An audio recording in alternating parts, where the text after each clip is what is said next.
बुलढाणा जिल्ह्यातील जिल्हा सामान्य रुग्णालयातील औषधीसह इतर सर्व उपकरण साहित्यात घोळ झाल्याचे प्रकरण याआधी उघडकीस आले होते। साहित्य खरेदीत मोठी अनियमितता झाल्याची शंका निर्माण झाल्याने चंद्रकांत खरात यांनी लोकायुक्ताकडे धाव घेतली होती। यात आमच्या सिटी न्यूज सह सामाजिक संघटनाने कारवाई होत नसल्याने आंदोलनाचा इशारा दिला आहे।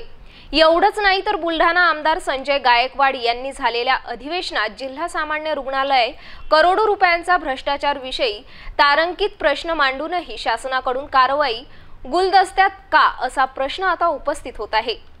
बुलढाणा जिल्ह्यातील गेल्या काही वर्षांमध्ये येथील जिल्हा सामान्य रुग्णालयात औषधी व साहित्य उपकरणांच्या खरेदीत जो काही अनिर्बंध भ्रष्टाचार तसेच विविध प्रकारच्या खरेदीत अनियमितता झाली ती सर्व चौकशी समितीच्या समोर आलेली आहे।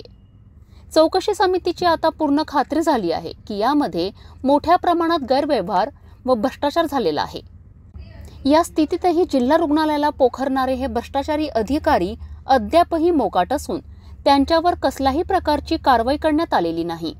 त्यामुळे येथे भ्रष्टाचाराला खतपाणी मिळत आहे। या स्थितीत येथील भ्रष्टाचाऱ्यांवर तात्काळ कारवाई करावी अशी मागणी तक्रारकर्ते चंद्रकांत खरात यांनी मुंबईच्या विद्यमान लोकायुक्तांकडे केली होती।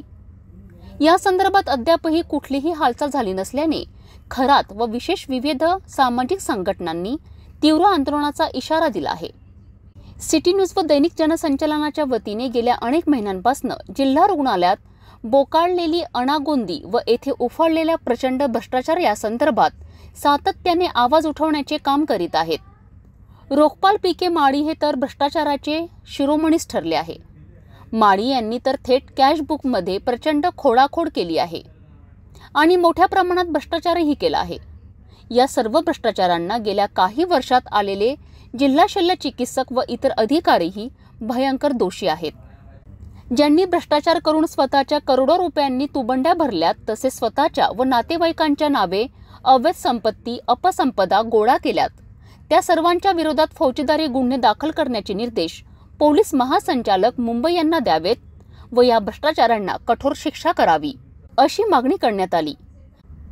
यात बुलढाणा आमदार संजय गायकवाड यांनी झालेल्या अधिवेशनात जिल्हा सामान्य रुग्णालय करोडो रुपयांचा भ्रष्टाचार याविषयी तारांकित प्रश्न मांडूनही शासनाकडून कारवाई गुलदस्त्यातच। तसेच भाजप प्रवक्ते विनोद वाघ यांनी मुंबई, पुणे, नागपूर, अमरावती व अकोलापर्यंत तक्रारी व बुलढाण्यात आंदोलनाची पत्रे देऊनही कारवाई शून्य। या दोन्ही लोकप्रतिनिधींच्या तक्रारीला आरोग्य प्रशासन व भ्रष्टाचारी काहीच जुमानत नसल्याची जिल्हा सामान्य रुग्णालयात चर्चेला पेव फुटले आहे।